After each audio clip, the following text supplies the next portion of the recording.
15 years ago, Amy and I got married. We dated for 3 years after our first date when Amy was a sophomore in college. My name is Mark Butler. Amy and I met at a party and instantly became a couple. Inseparable until I graduated 2 years later. We broke up for Amy's senior year. After which, we planned to get married.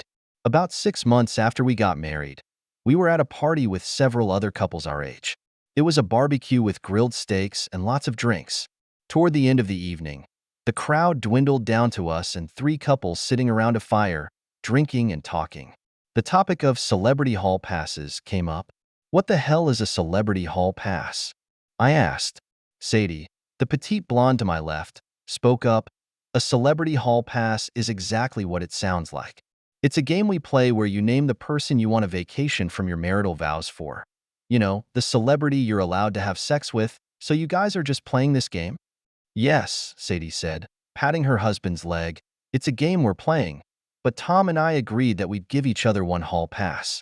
It doesn't have to be with a celebrity. I was shocked. For real? You mean you guys have a standing agreement that you can have sex with someone else anytime you want? Tom looked me straight in the eye and laughed. That's right, buddy. He pointed to the other two couples. They had the same agreement. We all agreed the same night. Kathy, you used your hall pass, right? Kathy lowered her head. Tom, you don't need to tell the whole world about this. Yes, I was at a conference and I was working with a nice guy whose wife had just died in a car accident. I called Carl and told him I was going to use my pee to help the guy. Amy was silent but moved closer to me, holding my hand. Carl, were you okay with Katie having sex with another man? Oh yeah, that's fine with me. She came back to my house someday. I can use my pass too. They continued their game of naming who would be their celebrity hall pass. Amy encouraged me to name someone myself after she announced hers. 15 years later, I couldn't remember who each of us picked, but I do remember the hot sex we had when we got home. Amy even admitted that as we made love, she imagined her fantastic lover having her. The next morning, I made it very clear to her that I would never agree to a hall pass. Amy agreed that it was just a game. The events of that night were mostly erased from my memory. We went on with our lives. Amy and I quickly started a family and had a boy and a girl. Amy and I kept in touch with Sadie and Tom for a few years, but lost sight of them after they divorced a couple years ago. I ran into Tom at a bar. I just happened to walk in after work and saw him drinking alone. We drank while he told me that not only had he and Sadie gotten divorced, but two other couples from that barbecue had gotten divorced. The main reason for each divorce was a hall pass.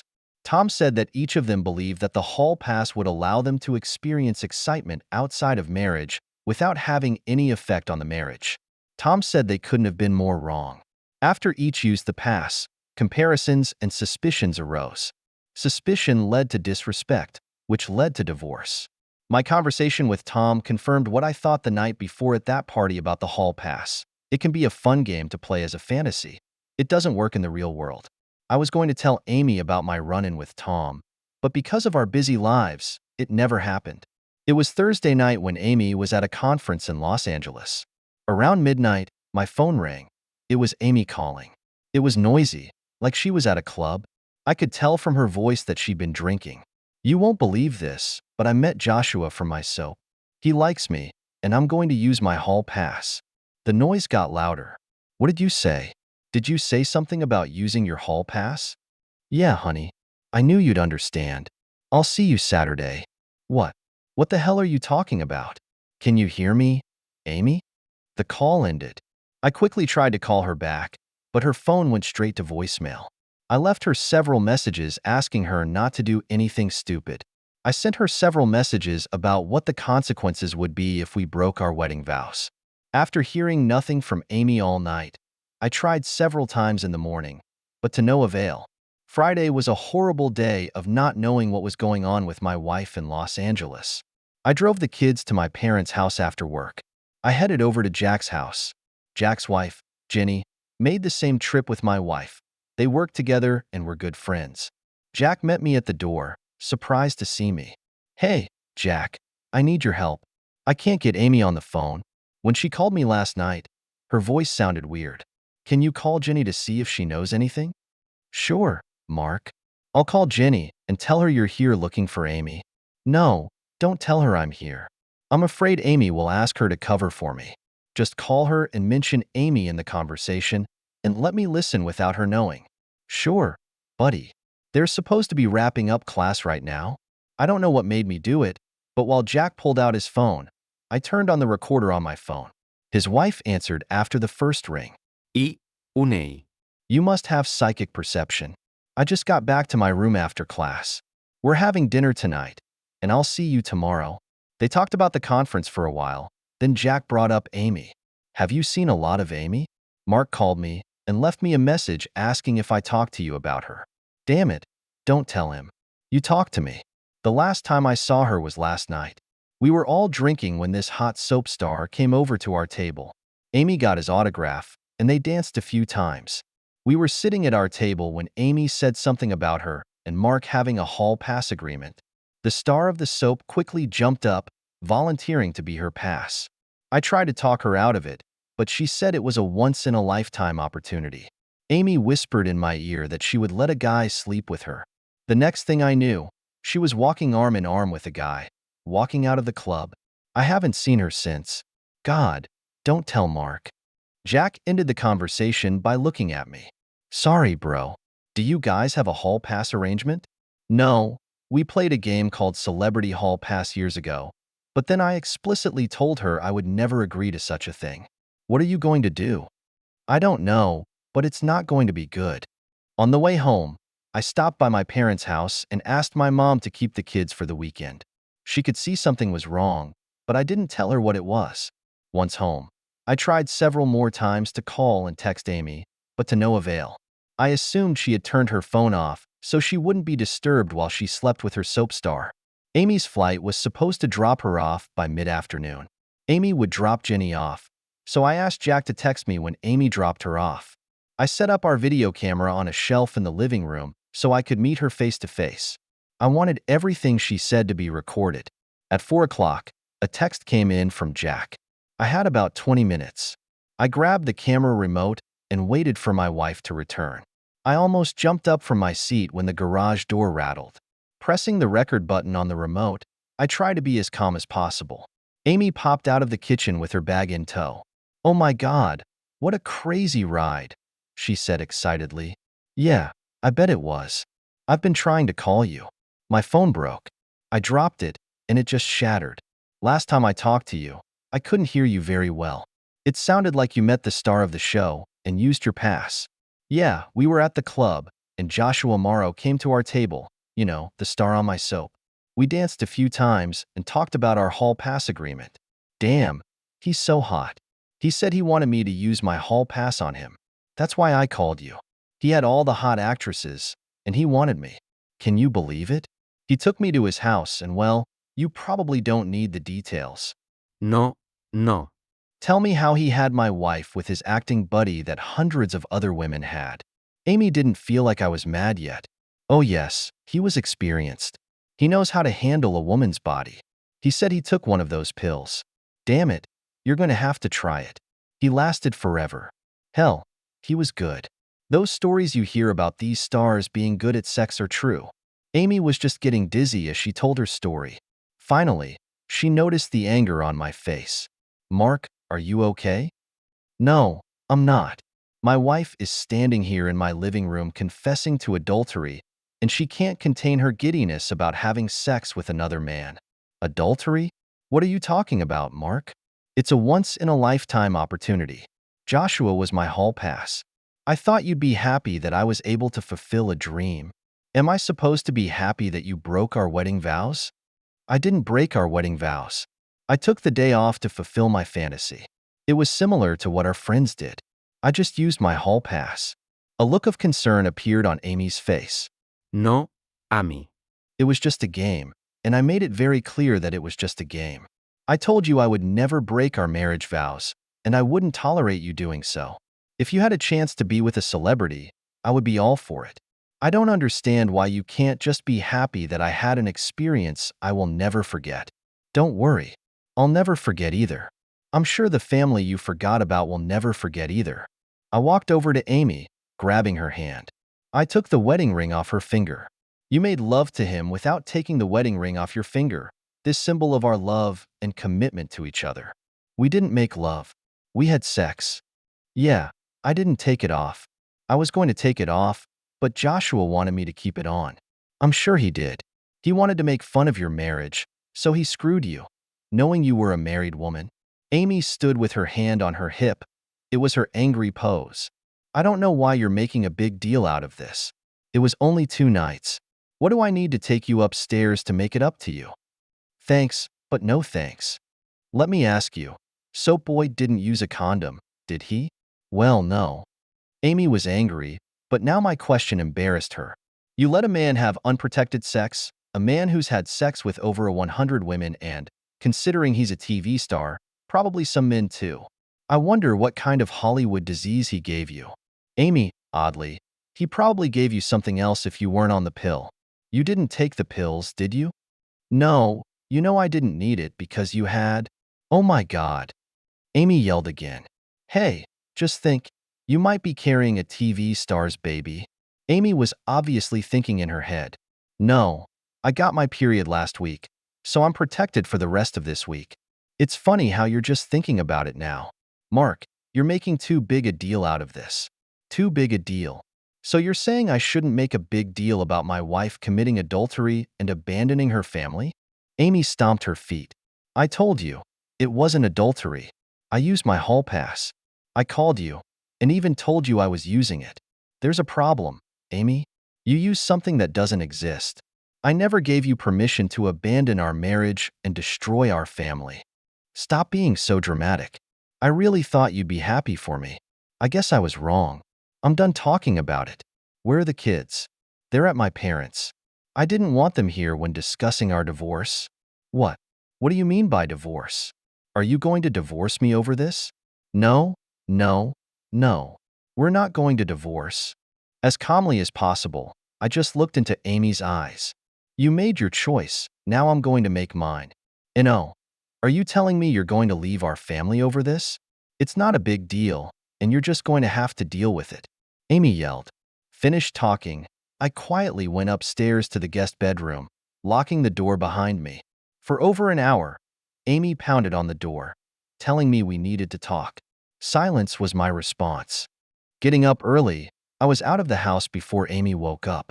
Pulling up to my parents' house, I found my dad awake while the others slept. Over a cup of coffee, I told my dad the whole story. Dad just listened without saying a word until I was done. When I got to the end, he just looked at me. What a shame, Dad. Can I ask you what you would do in my situation? Son, you have to realize that things used to be different. Seems like this trend is acceptable. Now, if your mother did what your wife did, I'd put a bullet in her forehead. But you got to do what you got to do, Dad. I don't think I can get past this. She knew how I felt about infidelity. Hell, I thought she felt the same way. What about that, Prup? Her mom made a sign. Amy told me that her mom had caught Amy's dad cheating a few times and wanted to protect her daughter. Amy seemed to have completely forgotten about that. My dad laughed. I'm sure you're going to remind her. Oh yes, but not right away. I want to see what she's going to do. She keeps saying it's no big deal, and I just need to come to my senses. Dad, I really don't believe she regrets what she did or that she did anything wrong. It wasn't until after 10 o'clock that my phone started blowing up. Amy was calling and texting, wanting to know where I was. When I didn't answer, she called the kids. Julie, our daughter, walked into the kitchen yawning. Daddy, Mom wants to know where you are and why you're not answering her calls. Honey, what did she say to you? Funny, that's exactly what she asked me. She wanted to know what you told us. What's going on with you two? Are you cheating on her, or is she cheating on you? Damn, she's perceptive. Dad intervened. Oh, actually Mom cheated on you, didn't she? I think you should ask your mother that question. I didn't want to be accused of setting her up. I knew Julie would be very upset with her mother. Julie, being the stubborn teenager that she is, pulled out her cell phone, putting it on speaker. Dad's here. Did you cheat on him? Julie, what are you talking about? Whatever he said, it's not true. What did your father tell you? He didn't tell me anything, Mom. I can read it on his face. You cheated on him, didn't you? No, I didn't. And if he tells you I did, It's a lie. Okay, Mom. You look guilty to me. Julie pressed off on her phone. I'm sorry, Dad. I can't believe she did this to you. I assume you're going to divorce her. You've always preached honesty and morality. I don't blame you if she cheated on you. Julie turned around with a grim expression and walked back upstairs. Your kid has a good head on her shoulders, mature beyond her years. She'll handle it just fine, Daddy said. I'm not sure I'm going to be a daddy, I said. 30 minutes later, there was a loud knock on the front door. I heard Daddy outside the door say, Amy, I'm sorry, but you are not welcome in our home today. Mr. Butler, I don't know what your son told you, but he made it all up. I didn't do anything. No matter what you say, Amy, you're still not welcome here. Tell him I didn't do anything, and if he says I did, he's in trouble. Amy blurted out. She seemed angry. I said to Dad as he came back into the kitchen, Be careful, son. I saw that look. She's not going to give up easily. That woman is like a cat backed into a corner. She's going to lie and scratch her way out. I hope you can prove what she did. She looks ready for a fight. Amy was silent when the kids and I got home later that afternoon. That night, I slept in the guest room again. No one knocked on the door. The kids had left for school, and I was sitting at the kitchen table sipping coffee. I decided it was time to meet Amy face to face. She walked into the kitchen like she didn't care about anything. Did the kids have a good rest? I nodded as she poured herself some coffee. Honey, why are you sleeping in the guest room? Are you feeling okay? You know why. I don't want to sleep next to my cheating wife. Cheating wife? Mark, what are you talking about? So, I guess you're going to deny having sex with the star of the show while you were out of town last week? Mark, I don't know what you're up to. She turned around and looked me in the eye with an angry look. You're accusing me of something you can't prove, and I'm going to make you pay dearly. You know you can't prove anything. This is it, a declaration of war. No, we can go back to the way things were, but that's up to you. I'm ready to forget all the unfounded accusations. I'm sorry, but I can't forget what you did. I'm going to do it again. I didn't do anything, and more importantly, you can't prove I did anything. You'll regret it if you try to say I did something. Let it go and let's get on with our marriage. I realized the threat when I heard it. I didn't say anything. I just got up and walked to my car like I was going to work. I drove down the street, waiting for Amy to go to her school where she was the vice principal. As soon as she left, I went back inside, taking Amy's words to heart. I went into the house looking for clues. If this was war, I wanted to get as much ammunition as possible. Jenny mentioned that Amy had gotten Soap Boy's autograph. Was she going to deny her affair? I figured something like that would be too big a trophy to get rid of. She'd hide it. It took 2 hours of searching, but I finally found it. Amy had an old briefcase in the back of the closet at her side. It was locked, but she always uses the same code for all her briefcases. At the bottom, under some folders, I found a picture. It was a standard Soap Boy publicity photo. The caption was modest, "To my friend Amy, Joshua Morrow." On the back was another caption, "You were great, Joshua." I looked at the photo before putting it back down. The next stop was the lawyer. Before I left, I put a copy of the scan of our prenup, the recording of Amy's friend's phone call, and my recording of Amy's confession on 2 thumb drives. The attorney I visited was well known for her relentless attacks on cheating spouses in the divorce world. Vicky Sampson was known as the pit bull. I laid out my story of what Amy had done when I finished telling her about the situation and how I wanted it to unfold. She just leaned back in her chair and smiled. I like that you're tough, set a trap, and wind it up when there's no turning back. It will be temporarily inconvenient until we show proof. Everyone will think you're lying or crazy. Let her think she has the upper hand until the very end. Mrs. Sampson shook my hand. I'll prepare the papers and have her served at the school. You need to do a couple of things for me first. Check your credit card bills. We need to find out the club where she hooked up with her soap star. Second, access her iCloud. I bet there's selfies of her with Joshua on there. She's probably smart enough to take anything compromising off her phone and upload it to a safe place. With any luck, a copy might be on her cloud. Hurrying home, I quickly sat down at her computer. I didn't even have to try to get into iCloud. Tucked away in her photo folder were the 3 pictures I was looking for, 2 pictures of Amy and Soap Boy, and one with Amy, Soap Boy, and her friend Jenny. I copied the photos onto a flash drive. A quick look through the photos gave me the name of the club that was written on the wall behind them. My lawyer was very pleased with my find. She told me not to tell anyone under any circumstances that we had the pictures. Her plan was to serve Amy at the school on Friday afternoon. This would give me time to take the kids to my parents for the weekend. She also told me that I shouldn't move out of the house regardless of what Amy said or did. That Friday, I was just dropping the kids off at my parents' house when my phone rang. I switched it to voicemail and ignored her messages. I hadn't been home 10 minutes when she barged in. I was sitting in the living room and had my video camera on when I heard the garage door rattle. I didn't want to miss any compromising statements. "You son of a bitch, what the fuck do you think you're doing?" I started to respond, but she cut me off. "You just couldn't let it go, could you? What is it, Mark? Your little male ego is damaged. You humiliated me in front of my staff, and you're going to divorce me. I'll do it, but you'll pay. You know you can't prove the adultery you put into the divorce, and without that, I'm going to take everything you have from you. I hope you're happy. You could have just let it go. Did it bother you that I had great sex with a celebrity? You could have just let me have a good time. But no, well screwed. You?" Amy stomped around while I sat there without saying a word. She came back into the living room with fire in her eyes. "When are you moving out?" "I'm not moving out. I'm staying here." "Oh no, you're not. If you want a divorce, you'll have to move out." She looked at me for a few moments, expecting me to stand up, but I just sat there and smiled. "Okay, when this is all over, you're going to wish you'd just shut your mouth and let us get on with our lives." The next month was very stressful. Amy and I didn't talk. The kids were slow to approach Amy. Julie even wondered if her mother was really cheating. Amy was telling anyone who was willing to listen that I made the whole thing up. Her attorney filed a response to our motion, asking for sanctions for false statements. She even tried to get the court to kick me out of the house, but that was denied. The court expedited our hearing, and both sides were given limited time to testify and question witnesses. My attorney questioned both Amy and her friend Jenny.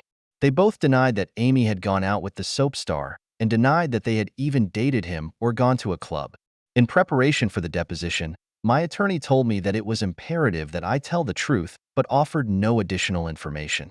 She hoped their attorney wouldn't ask about the evidence we had gathered about Amy's affair, thinking we didn't have any, as Mrs. Sampson predicted. She got it into my head that I had not witnessed any deception on my wife's part, but did not ask about any evidence of her deception. I got the impression that her attorney didn't know that Amy had actually done what I accused her of doing. At the actual trial, I'm sure Amy thought everything was going great. I testified about Amy's adultery, recounting my feelings about adultery and objecting to being allowed in the room. I was cross-examined on the same issues in the testimony. Yes, I did not attend her conference or see her doing anything with other men. Amy testified that she had done nothing and, like me, was against adultery and would never have tolerated the concept of a hall pass. Amy's attorney subpoenaed Jenny to testify that the encounter with the soap star never took place. I looked at her husband Jack, who was in the courtroom while she testified. If I identified, he lowered his head to avoid my gaze. Jenny started to squirm when my attorney asked her about Jack's call and her words that Amy had left with the soap star. Clearly nervous now, she stuck to the story, claiming it never happened. When Jenny sat down, Amy and her lawyer had smug faces. Amy's lawyer stood up and began to argue that they wanted sanctions for our false statements. The judge started reprimanding my attorney for not proving the claims we made. With a smile on her face, Mrs. Sampson stood up. "Excuse me, Judge, we have irrefutable evidence." Amy's attorney snapped back. "I object. We have not been notified of the evidence. We have no obligation to disclose the evidence if their witnesses were telling the truth. There would be no need for rebuttal." The judge smiled and told Mrs. Sampson to continue. Mrs. Sampson called her investigator to testify. "Judge, before we continue, admit that Mrs. Butler did not have sex with Joshua Morrow." I couldn't believe what I was hearing, but Mrs. Sampson looked at me to shut up and wait. The lawyer called her investigator, who testified that Joshua Morrow had been in Europe that week. Amy's lawyer jumped in with this admission that my client did not commit adultery. We demand that this farce cease and force the court to impose sanctions on Mr. Butler." Mrs. Sampson, with a broad smile on her face, said, "No, we're not saying she didn't commit adultery. We're just saying it wasn't with Joshua Morrow." Jenny was called to the stand. My attorney asked her again if she and Amy had been at the conference and if they had met with who they believed to be Joshua Morrow. She again denied this. Jenny was again asked if she had called her husband and told him that Amy had left with a man who was not her husband, even after being reminded that she was under oath. Jenny denied that she had called. I turned to look at her husband, who spoke with just one lip, "I'm sorry."